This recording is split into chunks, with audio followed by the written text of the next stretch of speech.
নমস্কার সবাইকে, real life YouTube চ্যানেলে সবাইকে স্বাগত জানাই। আমি বিপ্লব। যারা যারা ছাদ বাগান করো এবং ছাদে শাক সবজি চাষ করো, ফুল এসব করো, তাদের জন্য এই ভিডিওটা। তো কোকোপিট আপনারা যাদের যাদের জানা নেই যে কোকোপিট আপনারা কীভাবে ইউজ করবেন, সেটা নিয়ে আজকে এই ভিডিওটা বানাচ্ছি আমি। তো এই কোকোপিটটা আমি নিয়ে এসেছিলাম কালকে দোকান থেকে। তো এটার দাম নিয়েছে 250 টাকা। এটা 5 কিলো ওয়েট। তো এই ভিডিওটা সম্পূর্ণ দেখুন, ভিডিওটা খুব গুরুত্বপূর্ণ। নাহলে যদি আপনারা যদি কোকোপিটটা নিয়ে আসার পর ডাইরেক্ট যদি ইউজ করেন, তাহলে কিন্তু গাছের গ্রোথ হবে না, গাছের আরও ক্ষতি হবে। কারণ কোকোপিটে কিন্তু লবণাক্ত পরিমাণ বেশি থাকে, আর তার মধ্যে সোডিয়াম থাকে, অনেক কিছু থাকে। কারণ কি সেটা আমি বলবো আপনাদেরকে। আমরা সবাই জানি যে এই কোকোপিট যেখান থেকে আসে, সমুদ্রের আশেপাশ থেকে আসে। কারণ কি, যে সমুদ্রের আশেপাশে সবথেকে বেশি নারিকেলের চাষ হয়, আর নারিকেলের চাষ যেহেতু ওখান থেকে হয়, তো কোকোপিটটা ওখান থেকে আসে, সমুদ্রের আশেপাশ থেকে।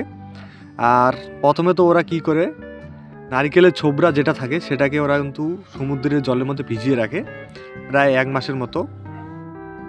ভিজিয়ে রাখার পরে ওরা মেশিনের মধ্যে ডাস্ট ফর্মে বের করে আর সেটাকে একটা হাইড্রোলিক মেশিনে প্রেস করে ব্লকের আকার দেয়।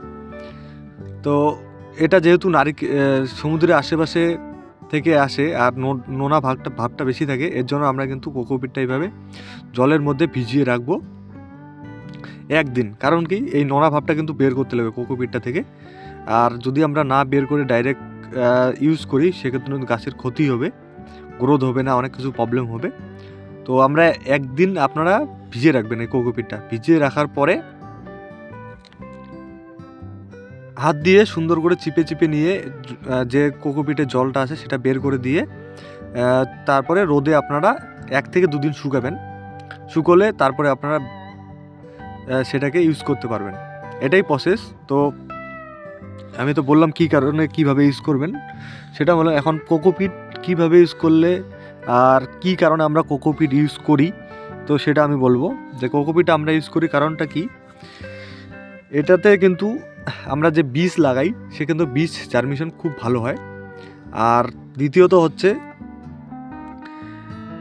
এটা যে কোনো বীজ লাগাই বা চারা গাছ লাগাই আমরা, সেটা কিন্তু শেকড়টা ভালো ছড়ায়, খুব তাড়াতাড়ি শেকড় ছড়ায়, আর শেকড়টা বেশি পরিমাণে শেকড় হয় চারা গাছের মধ্যে বা গাছের মধ্যে।